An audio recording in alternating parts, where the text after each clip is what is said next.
소백산맥의 다양한 인연들과 연이 닿아 있는 가야산. 그 높고 넉넉한 품에 안겨 하늘을 바라보는 형상이라. 이처럼 타고난 길지에는 수많은 기원들이 모여들기 마련이죠. 생활사의 기원, 그 평범하지만 가장 중요한 가치를 품게 된 곳, 그 속으로 들어섭니다. 날씨 정말 청명합니다.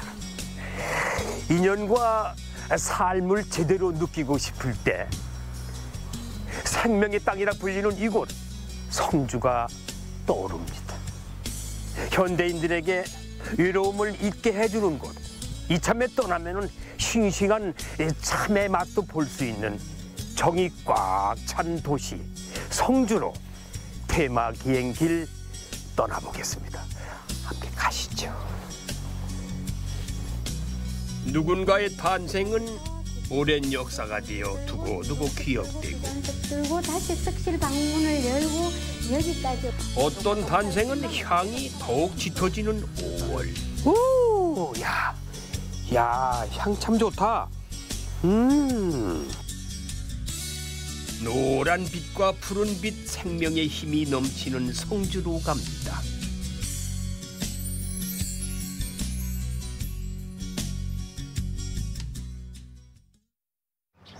성주 읍내로 들어서는 길목. 가장 먼저 마주한 곳은 마을 안에 떡하니 자리 잡은 큰 숲입니다. 이맘때는 병아리 같은 유치원생들의 방문으로 더 파릇파릇해지던 곳이죠. 야, 얘 수백 년 묵은 왕보들 나무에 왕보들. 야, 일품이네요. 저 위에 보니까 저게 꽃이 폈어요. 저 꽃이 뭐냐? 저게 버들강아지라고 그래, 버들강아지. 강아지 풀하고 비슷하게 생겼다고 그래서 버들강아지라고.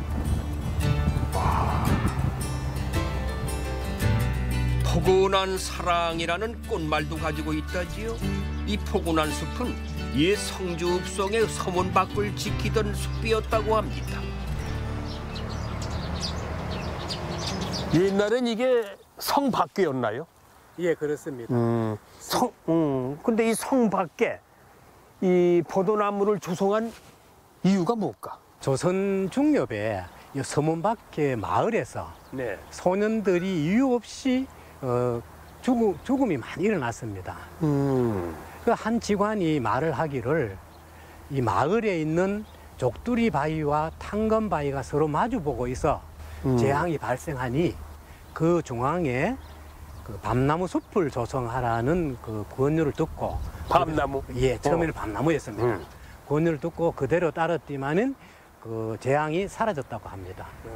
임진왜란 후에 민심이 흉흉해지자 그 밤나무를 모두 베어버리고 버드나무로 숲을 조성하였습니다. 이것이 천년기념물 403호로 지정되었습니다. 외부에서 들어오는 나쁜 기운을 막아준다고 해서 비보림, 성박숲의 마을 수호신들은 그 위세나 위풍이 대단합니다. 300년에서 500년 된 나무들이 59그루 정도 된다는군요.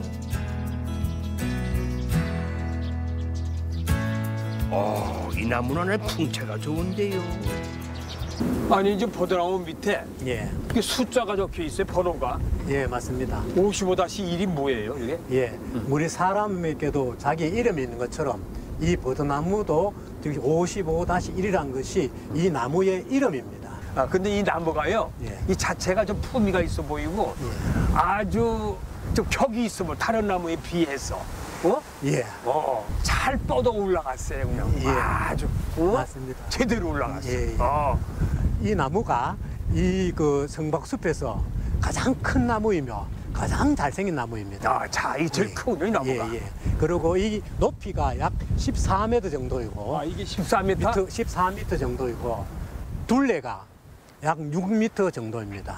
그리고 우리가 이 나무 앞에 설 때 그냥 야, 멋있다, 운치 있다 이렇게 생각하지만은 이 나무로서도 그동안 살아오면서 우리가 보지 못하는 많은 고통과 아픔의 상처를 치유하면서 우리 앞에 이 늠름한 모습을 보여주고 있는 나무가 정말 대단하다고 느껴지지 않습니까? 맞습니다. 이 포도나무들, 이 왕보들이 다 이 성주의 역사와 흔적을 그대로 담고 있는 것 같아요. 예, 맞습니다. 그렇죠? 네. 성박숲의 시간은 계속해서 흘러갑니다. 역사의 공간이자 휴식 공간, 성주의 랜드마크인 생활사 축제의 공간으로 활용되고 있습니다. 선생님 혹시 저 나무를 한번 보시죠. 어떤 나무? 요 가지, 이 나무 가지와 이 나무 가지가 서로 붙어 있는 부위를 한번 보시죠. 이게 무슨 나무예요? 왕보들인데 나무와 가지가 다른 나무의 가지와 가지가 만나서 하나가 되는 것을 갖다가 우리는 열리지라고 이야기합니다. 그러니까 각자 나무가 위에서부터 붙었네요. 예. 그러니까 저게 무슨 사람으로 말하면 무슨 연애하는 건가, 사랑하는 건가, 그러죠? 예, 그렇습니다. 그래서 중국에 있는 그 장가라는 가사에 보면은 한 대목이 나오는데 죽어서 하늘에 가면은 비익조가 되고 땅에서는 열리지가 되어서 만나자 하는 그런 이야기가 있습니다. 땅에서는 열리지가 돼서 만나자. 예. 그래서 이 열리지는 우리가 흔히들 젊은 사람들의 어떤 사랑을 이야기하고 가족 간에는 우애를 나타내기도 하는 것이 바로 이 열리지입니다. 숲은 마을을, 사람은 숲을 지키게 된 열리지 같은 인연. 산업화 과정에서 사라질 뻔한 숲을 주민들이 지켜냈다는구만요. 그 덕에 이 새로운 인연의 발길도 이어집니다. 이 나무하고 이 성주하고 이 역사적으로도 이렇게 연결이 많이 돼 있어요, 관계가. 그렇죠? 예, 그렇습니다. 성주는 이 성박숲도 유명하지만은 성주군 소재지 일대를 돌아보면은 아주 숨어 있는 관광지가 많이 있습니다. 이 성박숲에서 해설사와 함께 출발하여 2시간 정도에 돌아오는 코스가 있어요? 별거울 탐방길이라는 그런 프로그램을 운영하고 있습니다. 그러니까 이렇게 투어식으로 이렇게. 그렇죠. 그러면서 이제 곳곳에 뭐 여기 성주가 유명한 게 참외 아닙니까? 예, 맞습니다. 성주로 하면은 참외를 빼놓고는 이야기할 수가 없지요. 그렇죠. 성주에 참외에 대한 역사적인 인물이 있습니다. 네. 그 사람이 아직도 참외 농사를 짓고 있는데 그 사람을 한번 만나보시면 좋을 것 같습니다. 우리나라 참외 생산량의 70%를 차지하는 성주. 참외 냄새 그냥. 참외 향이 참 진하게 나네요. 안녕하세요. 네, 반갑습니다. 네. 수학철답게 비닐하우스 안에 노부부의 손길이 분주한데요. 바쁘지만 제일 신나는 시기이기도 하지요. 특히 올해가 이 성주참의 50주년이라는데요. 시설 재배를 시작한 지 반백년. 젊은 시절을 오롯이 참외에 바친 농부의 머리가 희끗희끗해졌습니다. 평생의 노력이 아라리 여물어 있지요. 참외 색깔 참 노랗다. 왜 이렇게 싼 노래예요? 전 어린 시절에 온두막에서 참외밭에 한번 들어가 보군요. 지금 수십 년 만에 참외밭 처음 와봐요. 그 얼마나 참 반갑네요. 참외 보니까요. 근데 참외 농사 하신 지 몇 년 되셨어요, 우리 어르신은? 다른 농사, 수박 농사 짓다가 수박 농사 짓다가 참외 농사를 짓는 데는 올해 47년 짓어요. 그 당시에 그리고 수박을 다 여기는 그 참외도 하나도 없었겠네.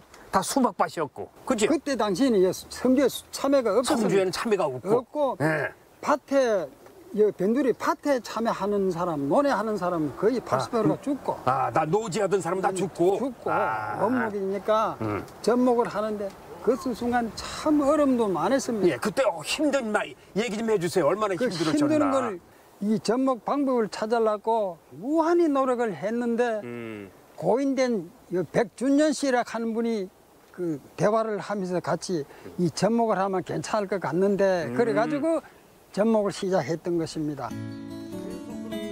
참외 재배 기술이 부족했던 과거.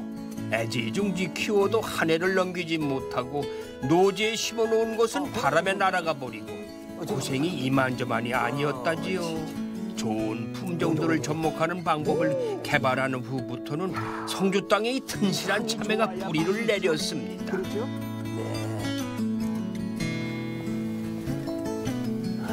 어르신, 예. 이게 맛있게 생겼어. 딱 보니까. 이야, 이 생김새가 이거 아주.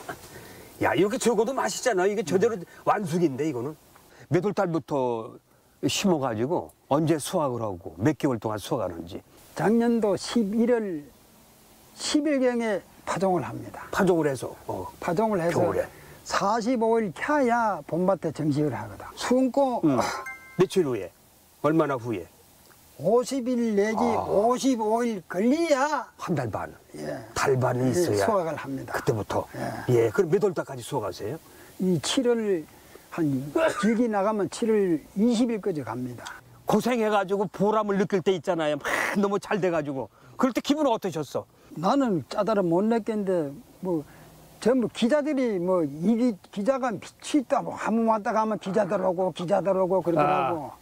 그러셨구나. 예, 기자들이 오고 그때 당시는 이 참외를 무슨 참외라면 무슨 참외를 안 가고 서울선 10골 참외를 했습니다. 10골 참외 골이 10개인가? 예, 10골 참외를 했는데 예. 10골 참외로서는 우리나라 최초의 서울 올라갔었습니다.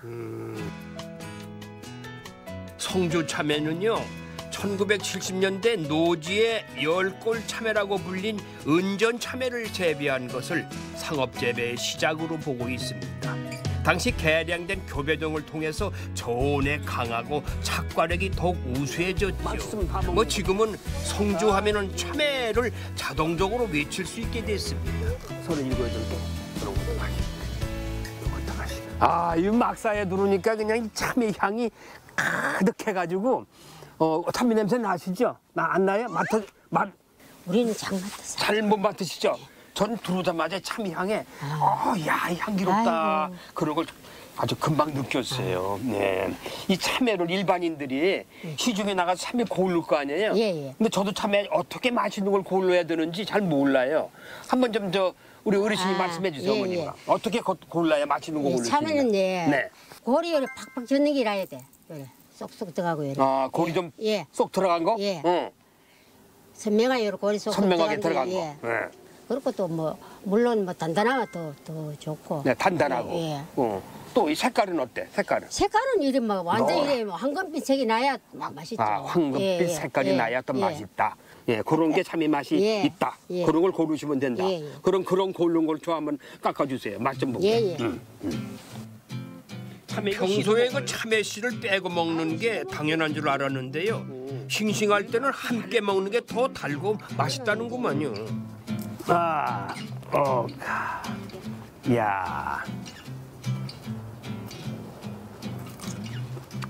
오, 야, 진짜 맛있네. 이 참외가 이렇게 맛있는 이유가 뭐예요? 응? 키우는 똑같은 특별한 맛있는 종자가 따로 없고 모종을 키울 적에 예, 무성하게 키우는 거하고 예, 수분이 모자라 건조하게 키우는 거하고 네. 그 차이가 많이 나고 모두 대부분 뭐 공기 좋고 뭐 땅 토질이 제일 중요합니다.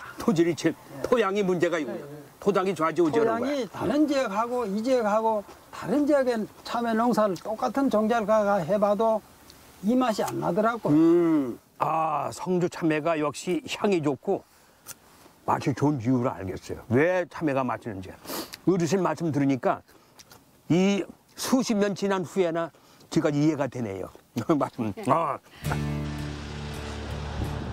좋은 땅의 기운으로 속이 꽉 찬 참외가 전국 각지로 가기 위해서 일단 여기에 모입니다.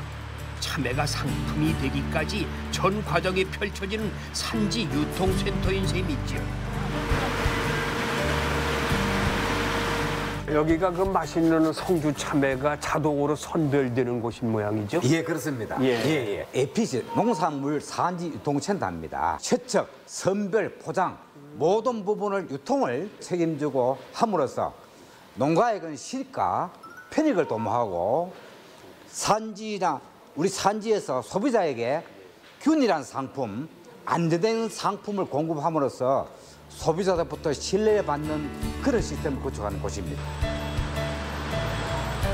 참외 특구로 지정된 2006년부터 참외 유통센터와 공판장 시설을 확충하기 시작했는데 지금은 세척과 선별 과정이 자동화로 진행되고 있습니다. 정확하게 나오는구나. 예. 대충 담으시는 것 같지만은 이 봉지마다 담기는 무게가 거의 같을 만큼 포장의 달인들이에요. 네. 저기서 우리가 세척장에서 2차 선별을 했잖아요. 네. 다시 여기 와서 다시 2차 선별을 합니다. 그래서 조금 더 참외 흠이 있는 것은 출하를 안 합니다. 못난이는 약간 흠집 있는 거. 색깔이 안 좋다가 색깔이 갔는다. 야, 이런 부분은 출하 안 하고 턱마 여기 같이 포장해서. 여긴 최고급 참외만 저기 완전 포장이 되는군요. 50년 명성에는 이유가 있었군요. 깨끗한 황금빛 참외가 싱가포르나 말레이시아 등지로도 수출된답니다. 농민들이 정성껏 키운 만큼 많은 분들이 맛보면 좋겠는데 이 코로나19로 힘든 의료진들에게도 전달이 됐다는군요. 이 코로나 때문에 많은 분들이 고생을 하고 계신데 네네. 이 올해 이 성주 참외는 어때요? 가격이 좀 떨어지지 않았나요? 그렇지 않습니다. 그 원인을 분석해 보면은 외국 수입 농산물이 각 마트라든가 소비처에 없습니다. 수입이 안 된다. 예. 그다음 두 번째로 이 성주 참외가 계절 과일이기 때문에 2월에서 6월까지 획과일, 여름 과일이 나오기 전까지 봄에만 생산되기 때문에 소비자들이 워낙 더 소비를 하고 있으며 특히 인터넷 판매는 작년 배 수준 이상으로 지금 잘 나가고 있습니다. 이 성주 참외 농가들이 타 농가보다 이 자부심이 아마 대단할 것 같아요. 대단합니다. 네. 특히 우리 성주 참외는 50년 역사, 즉 반세기 역사를 가지고 있기 때문에 세계적인 어떤 그 농산물을 만들기 위해서 농가들이 상당히 노력도 많이 하고 자부심이 대단합니다. 이 참외를 그냥 먹는 것도 좋지만은 또 맛있게 먹는 방법이 또 없을까요? 우리 성주에 아주 참외를 맛있게 하는 여러 가지 제품을 생산해서 맛있게 하는 농가가 있습니다. 거기 한번 가보시죠. 요리를 한다? 예. 참외를 가지고 각종 요리를 하고 있습니다. 그래요? 예. 그럼 거기 한번 가봐야 되겠네. 조선시대 허균도 이 도문대작이라는 책에서 참외를 매우 단과실로 기록했다지 그 단맛과 향을 쫓아가 보기로 했습니다.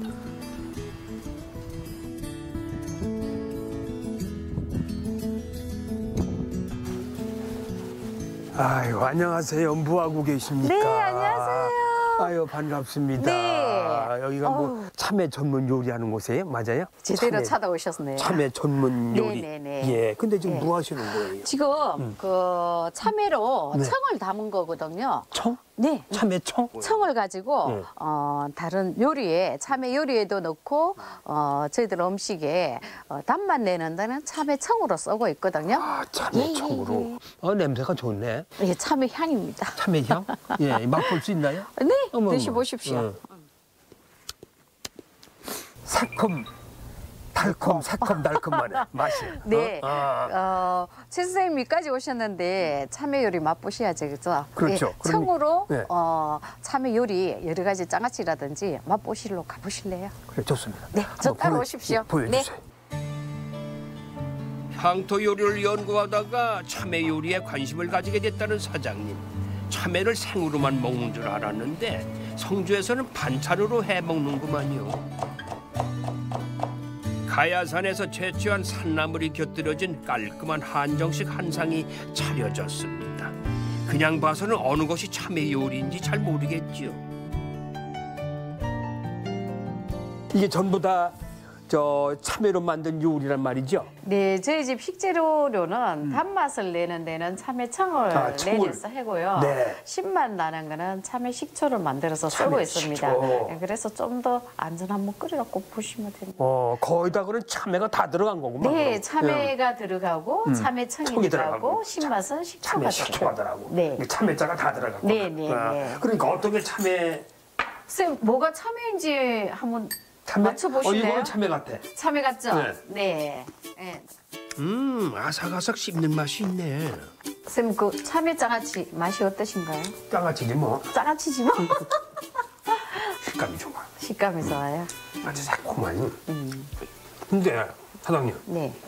어떻게 참외로 요리를 할 생각을 참외로 하셨어? 제 할머니가 늘 장독대에 참외를 소금에 절여가지고 꾹 눌러놨다가 된장에 박아놓기도 하고, 된장에 박아놓지. 예예예, 고추장에 박아놓기도 하고 그걸 툴툴 털어가지고 썰어가 양념을 해서 맛있죠. 예예 그렇게 먹었던 기억이 있어가지고 제가 이제 제 어머니가 이제 저한테 해줬던 밥상을 제가 지금은 고객분들한테 이렇게 차리게 됐습니다. 고와라. 밀전병에 각종 채소와 참외를 싸서 한 입 넣으면은 이 심심한 맛은 이게 고추장에 묻힌 참외로 달래주면 참 왜 이렇게 맛이지 이게? 참외 여기 사용시는 이 모든 사용하는 이 참외가 품종이 어떤 그 품종은요, 최고 1등품은 생가루 먹고요. 생과를 먹고. 네네. 그 푸른 참외 못 났을 때 이렇게 못 나린 참외 이렇게 푸른 거 상품 가치가 없는 거는 좀 떨어지는 거. 따내거든요. 예, 그럴 때 이제 푸른 참외 장아찌를 만들고요. 요런 그 거 다음에 참외가 너무 익어가지고 예. 툭툭 터지는 거 있죠. 사실은 그게 과일은 이렇게 터지고 완숙된 게 맛있잖아요. 그게 맛있어. 단맛이 그죠? 예, 그럴 때 그거는 또 청을 담는 거예요. 청. 참외청으로. 예, 그게 최고예요. 예, 예. 젊은 사람 입맛을 사로잡는 메뉴도 있습니다. 시원한 스무디로 만들어 먹으면 비타민 C가 풍부해서 피로가 싹 가신다는구만.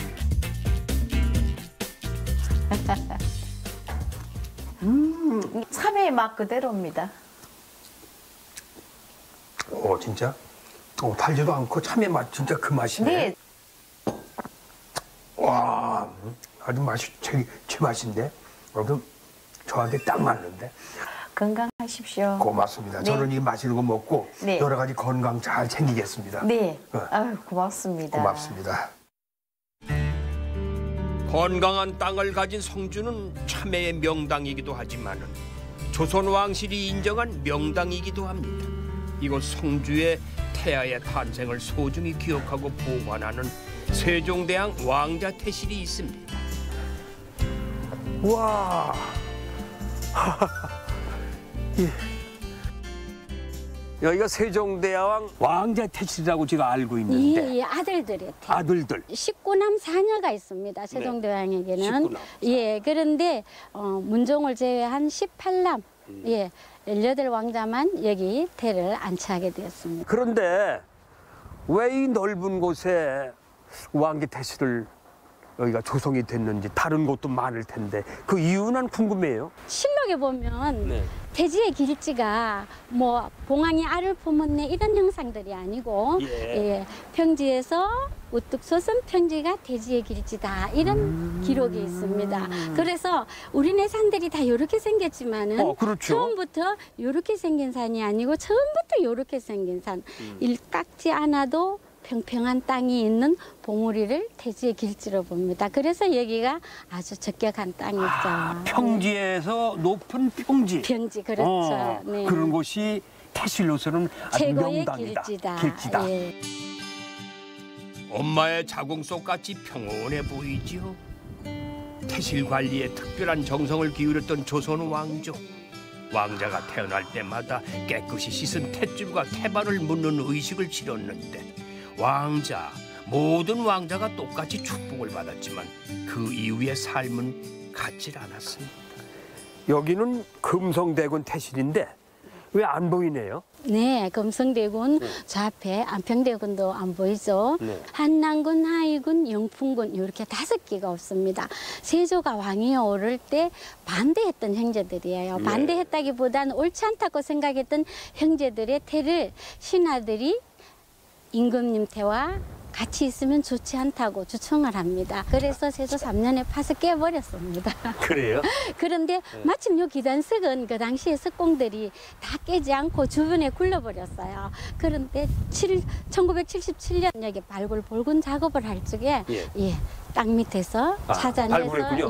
제자리에 갖다 놓은 것입니다. 참 형제들 너무하다, 그지요? 이 권력 앞에서는 형이고 아우고 필요 없어, 부모도 필요 없어. 그렇죠. 예, 동서양 역사를 막론하고 맞아요. 피비린내 나지 않는 역사는 없습니다. 그렇습니다. 각자의 운명이 달랐던 세종대왕의 왕자들. 특히 비운의 왕 단종의 태실 앞에서 발길이 멈춥니다. 이 태실은 단종 태실이라고 그러잖아요. 네. 원손 아니에요. 네. 한 평생을 살다가 이렇게 떠나신 분이고 비운의 왕이신데 그렇잖아요. 그렇죠. 네. 네. 단종이 12살에 임금에 오릅니다. 네. 네, 12살에 임금이 오르니까 삼촌들이 왕위를 넘보기 시작하죠. 그래서 세조가 왕위를 찬탈했다고 역사가들은 말하고, 실록에는 단종이 왕위를 양위했다고 기록이 되어 있습니다. 그래서 15살에 영월로 기양을 가게 됩니다. 거기서 사약을 받고 죽었다는 설, 또 목을 졸라서 죽였다는 설, 스스로 죽었다는 설, 이래 설들이 난무한 비운의 임금님이시죠. 지금 장릉에 모시고 있어요. 그렇죠. 영월 네. 장릉에. 네.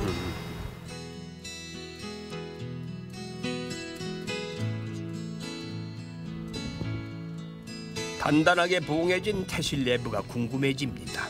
바로 곁에 있는 태실 문화관을 찾았는데요. 태실에 대한 정보뿐만 아니라 생명 탄생에 관한 선조들의 지혜를 엿볼 수 있어서 태교 여행지로 손색이 없는 곳입니다. 태실을 주제로 한 국내 하나뿐인 공간이라고 하는군요.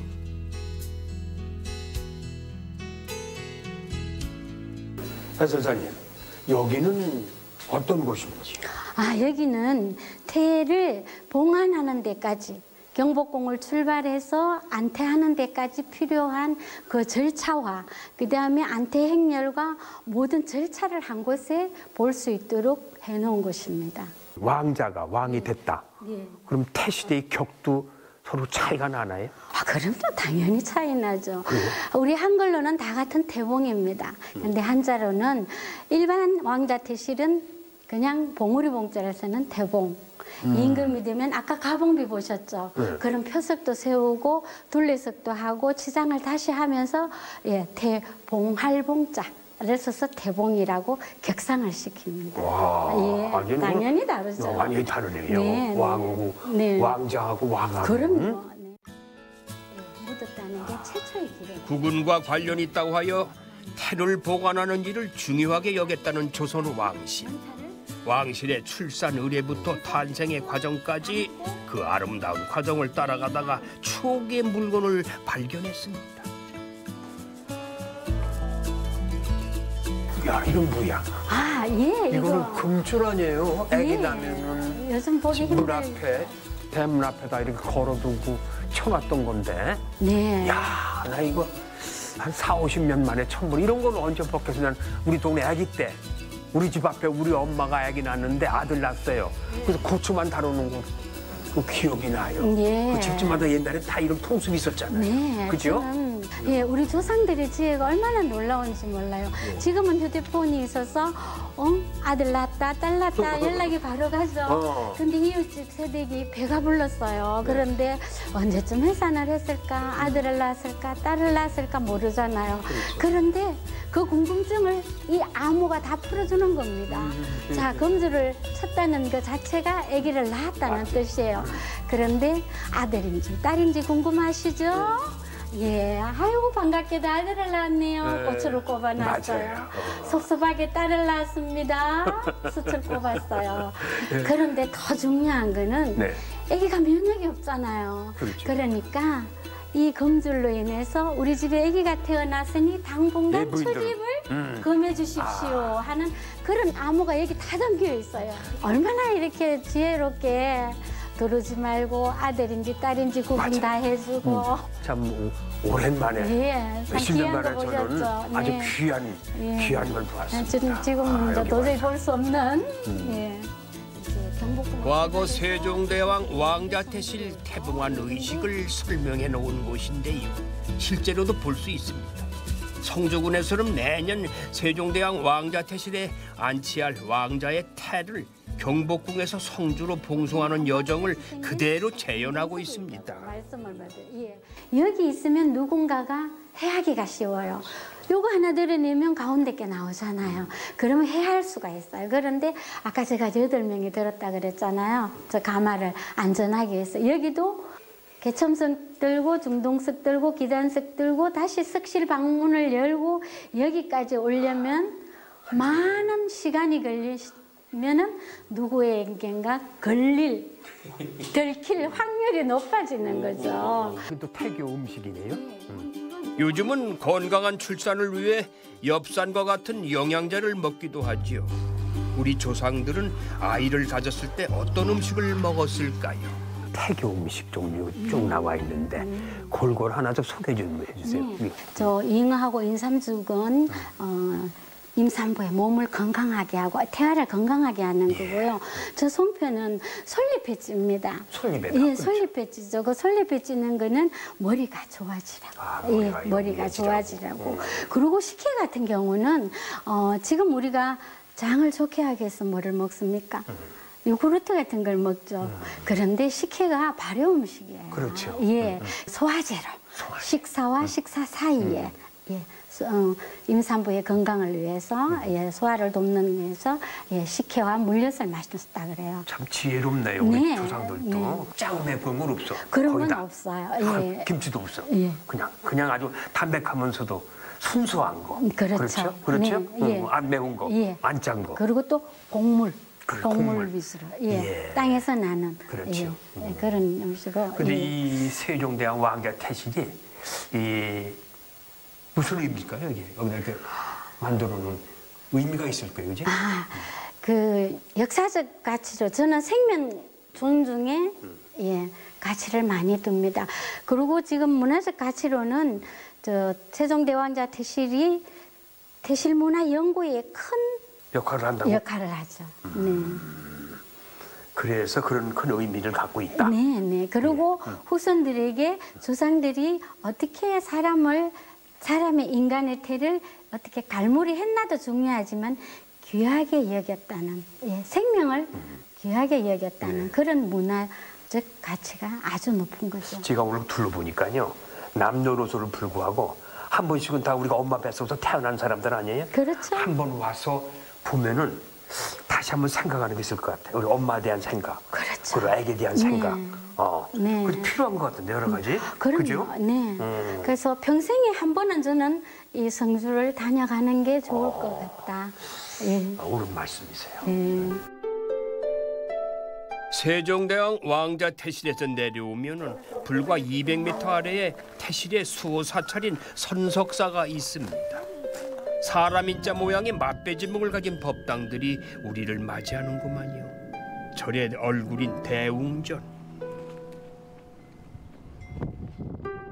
온화한 표정의 부처님과 바람에 마음의 문을 두드리는 풍경 소리가 이곳이 산사임을 깨닫게 해줍니다.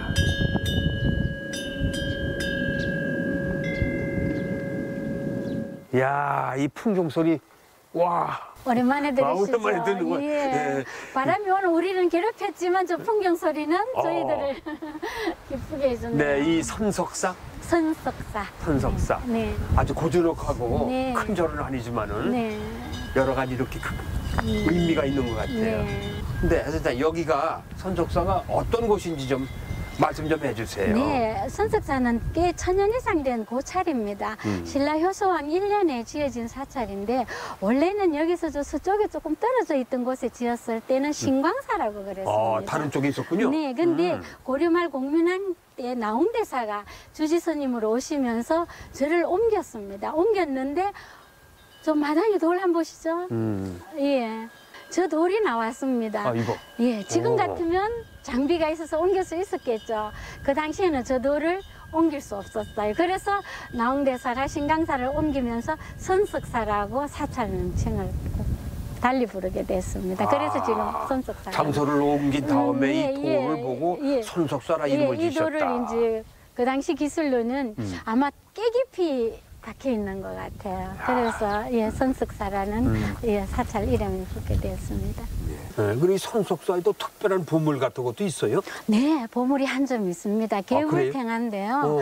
네, 그 보물 1608호로 지정되어 있는 숙종 때 그 왕실의 안녕과 번영을 위해서 제작한 그 영상회도라고 예, 석가모니께서 영축산에서 설법하는 장면을 그린 예, 탱화입니다. 탱화. 예, 밖에 그거는 개불탱. 그렇죠, 개불탱화. 네. 그거는 실내에서는 이렇게 야외에 나와서 봐야 되죠? 그 4월 초파일 딱 하루만 초파일? 그립니다. 그래요? 일반 아무 때나. 오늘은 예, 볼 수 없어 많이 아쉽습니다. 아쉽네요. 네, 네. 왕실의 무병장수를 기원하기 위한 영산의 괴불탱. 하지만 부처님의 말씀은 권력가들에게만 미치는 것이 아닙니다. 삼남한상의 모든 것이 그 목소리를 들을 수 있게 배려되어 있지요. 이게 무슨 푹인데? 네, 절에는 4가지 물건이 꼭 있어야 되는 불구사물이 있습니다. 불구사물. 네, 그 중에 하나가 이거 큰 북이죠. 북은 네, 3가죽으로 주로 만듭니다. 소는 다리가 몇 개입니까? 소다리 4개? 예, 4발 달린 짐승들을 위한 부처님의 소리가 전해지는 거예요. 4발 달린 네. 동물들을 위한 부처님의 소리. 네, 그래서 북은 그런 의미가 있고요. 자, 여기 물고기. 물고기. 네, 어북이라 그래요. 물 속에 사는 모든 짐승들이 이 북소리를 듣고 부처님의 마음을 받아들이는 거죠. 선생님 옆에 있는 여기 옴판이라고 합니다. 무슨 모양이죠? 예. 이거 구름 모양인데? 네, 구름은 하늘에 떠 있기 때문에 네. 하늘에 있는 모든 짐승들을 부처님 말씀을 들으라는 소리로 음판이 있습니다. 자, 그다음 마지막으로 이 종입니다. 종은 인간과 이 온 우주에 울려 퍼지는 부처님의 소리를 들으라고 예, 종인데 여기 우리나라 종은 밑에 홈이 파져 있어요. 예, 무슨 이걸 의미예요? 맹돌이라고 그래요. 종을 치면 소리가 밑에서 돌아서 위로 올라가는. 그래서 우리나라 종소리는 엄청 은은하게 길게 가는 거죠. 예. 그 여운이 남겠네요. 그럼요. 여운이 예, 남는 거지. 예. 이 4가지를 불구사물이라고 어느 얘기해야죠. 사찰이든지 꼭 다 있어야 있어야 되겠군요. 됩니다. 불구사물은. 네. 생명의 고장 성주답게 또 하나의 보물들을 품은 공간이 있습니다. 왕자가 아니어도 태를 봉안하고 복을 기원할 수 있다는군요. 무슨 부처님인데 우리 한복을 입은 부처님이 아기를 안고 있네. 네. 무슨 상이에요? 얼굴은 분명히 부처님 상이죠. 근데 부처님. 가슴도 나와 있어요. 예, 그래서 이거는 아기들이 건강하게 잘 자라기를 염원하는 뜻으로 머리에도 있고 가슴에도 안고 젖은 뭡니까? 아기가 먹고 생명을 유지하는 예, 우리의 신체예요. 아기를 잘 크게 기원해주는 부처님 상 아마 처음 보실 거예요. 부처님이 되게 남자인 네. 줄 알고 있는데요. 네, 그러니까 엄마 이제 아니야. 형상화를 시킨 거죠. 예. 조금 그 저 뒤에 있는 금빛 찬란한 저 조그만 항아리는 좀 무엇입니까? 그게? 자, 옛날에는 왕실에서만 태를 봉안하고 기도를 했지만은 지금은 사람이 다 평등해요. 그래서 아기들이 병원에서 올 때 배꼽에서 한 10cm쯤 달고 오는 게 있어요. 그게 마르면은 똑 떨어지거든요. 떨어지는 걸 여기다가 의뢰를 하면은 저 항아리, 한컵빛 항아리에 담아서 평생 아기의 무번 장수를 위해서 기도를 해주는 예. 그럼 여기는 일반인들도 태를 봉안하는군요. 그렇죠. 누구든지 신청하면은 저기 이름 쓰인 거 보이시죠? 예, 누군가를 위해서 잘 되기를 기도해주고 염원해주는 그런 마음들이 모이면은 결국 나라가 건강해질 것이다. 저는 그런 생각을 합니다. 인간 존중, 예, 또 생명 존중, 생명 존중, 네. 응? 그런 걸 다 여기다 포함돼 있구만요, 그렇죠? 조선 후기 실학자 이중화는 생리지에서 성주를 훌륭한 이가 태어날 수 있는 특별한 곳으로 칭했습니다. 아, 물소리 참 좋네요. 시내 물소리. 야, 이 성주는 산천이 수려하고 밝아서 이름 높은 선비들이 많았다고 합니다. 이 성주 선비들의 기계와 그리고 풍류가 느껴지는 이곳 한번 제가 찾아가 보겠습니다. 성주군 수륜면에 위치한 해연서원. 조선 중기 유학자의 역사가 담긴 곳이라는데 이곳에는 또 어떤 인연이 기다리고 있을까요?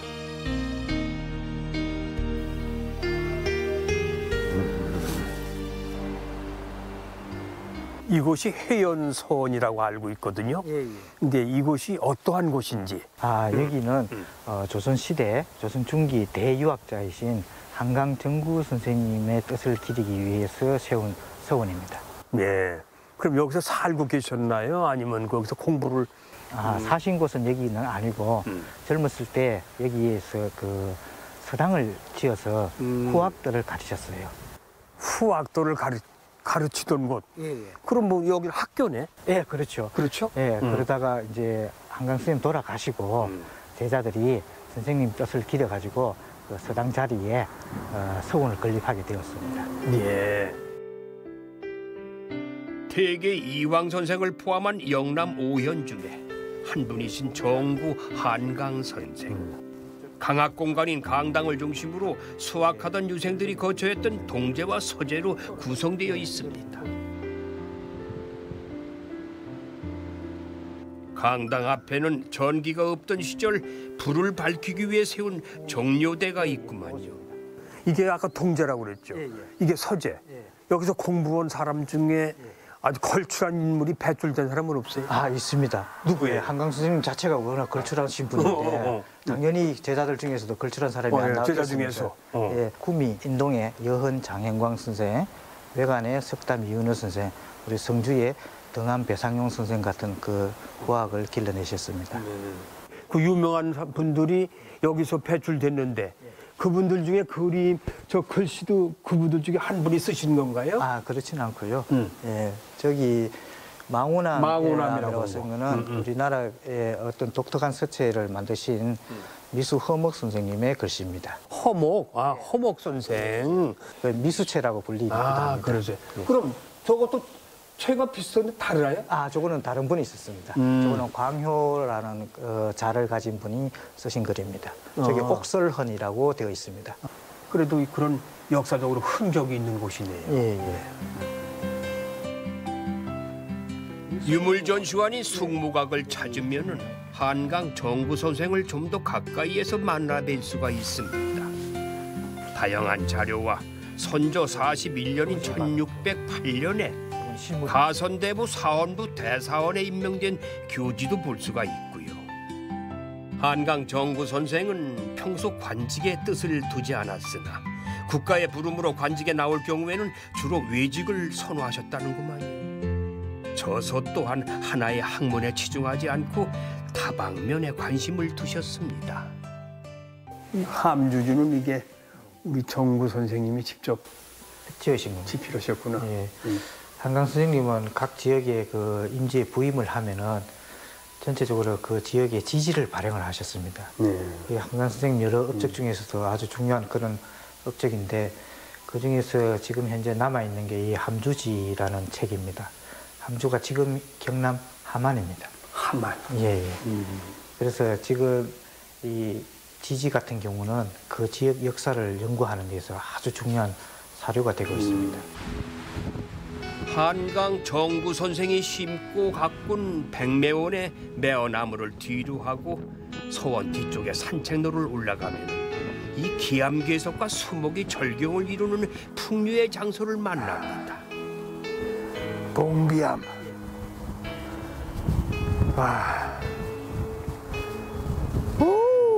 야, 바람 좋다. 아홉 비경의 무hul구곡 중 제1곡인 봉비암.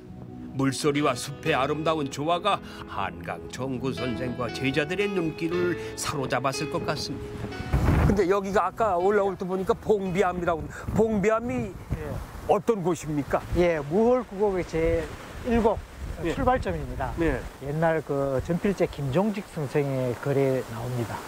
거기 보면은 옛날에 아주 오래 전에 여기 지방의 호족들이 여 봉비암 자리가 넓지 않습니까? 여기에 모여서 술을 마시고 놀았다고 합니다. 네. 그때 기생 하나가 술에 취해서 이 발을 헛디뎌서 이 하천으로 떨어져 죽게 됩니다. 기생이? 예, 예. 네.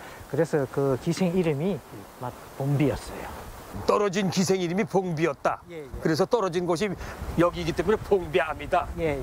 그리고 여기 밑에 보시면은 물이 굉장히 맑게 흐르고 있지 않습니까? 예, 예. 저기 큰 소가 있는데 네. 저 소 이름을 봉비연이라 이렇게 이름 붙였다고 합니다. 봉비연. 예. 아, 예, 예. 그럼 이를 쭉 가면 이게 부곡이란 말이죠? 예, 이 물부곡. 부곡이, 예. 9개 예, 저 예. 계곡이 있나? 예, 이 하천 따라 쭉 가면은 무월구곡이 나오는데 여기가 1곡이 봉비암이고 2곡이 한강대인데 각 구곡 각각 곳이 참 너무나 아름답습니다. 그렇게 아름다운 구곡이었기 때문에 여기서 선비들이 이제 풍류를 즐긴 거 아니겠어요? 예, 예.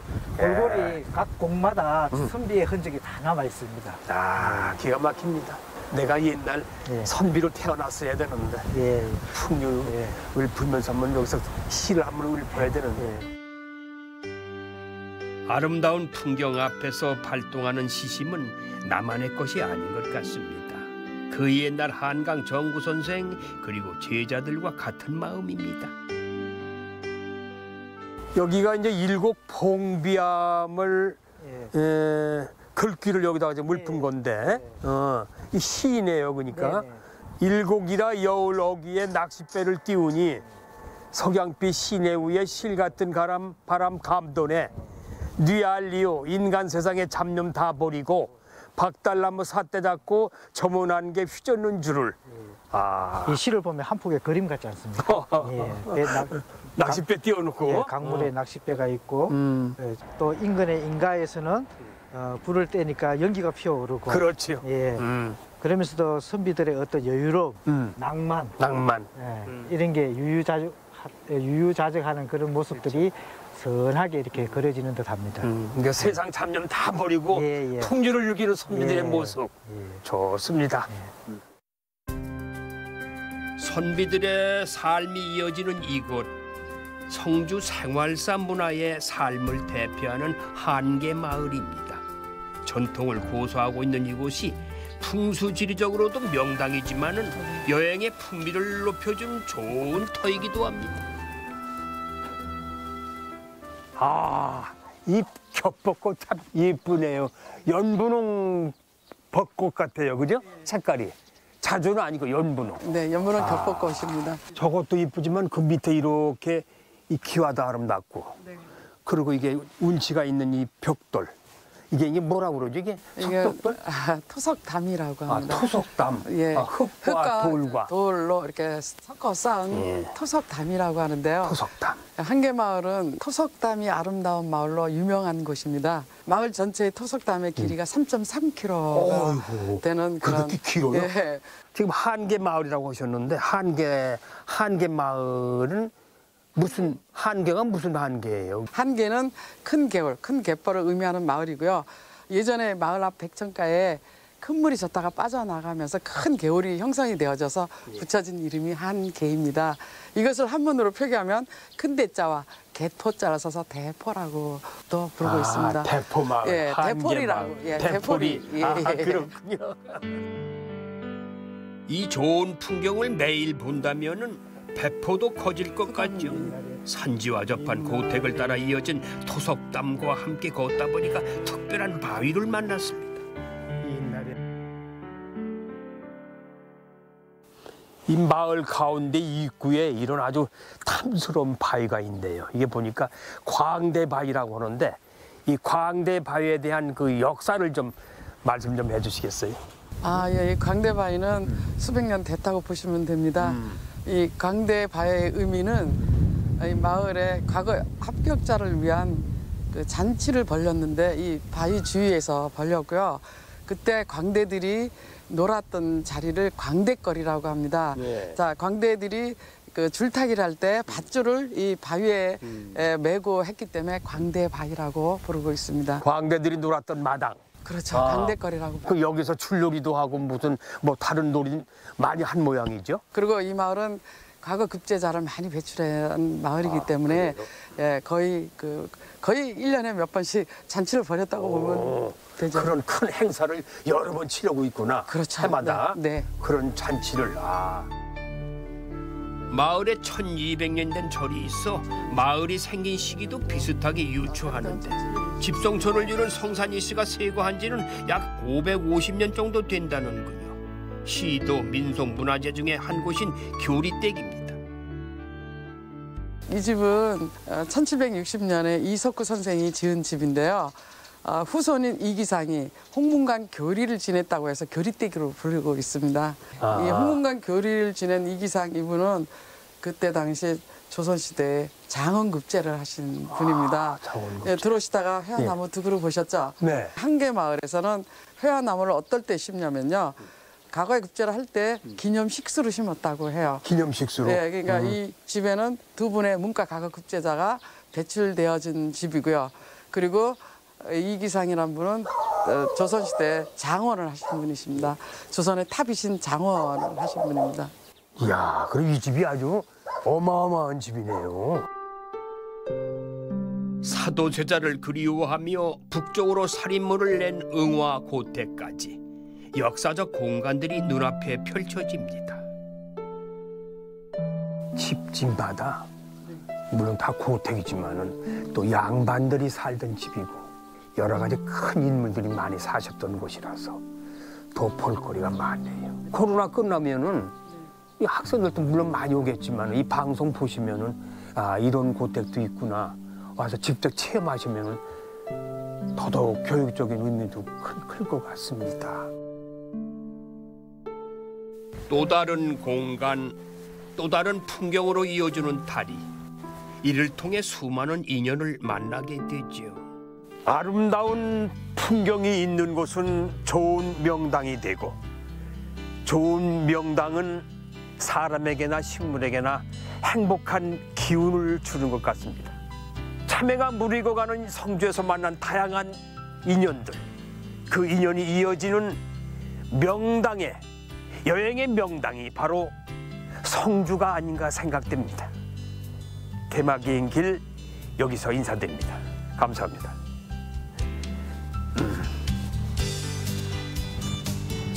삶이라는 여행 위에서 만나는 인연을 통해 우리는 바로 지금 이 순간을 살아가고 있음을 느낍니다.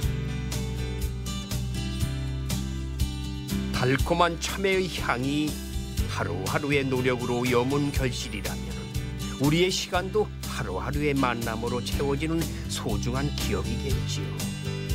자, 오늘 우리는 성주에서 성대한 하루를 채웠습니다.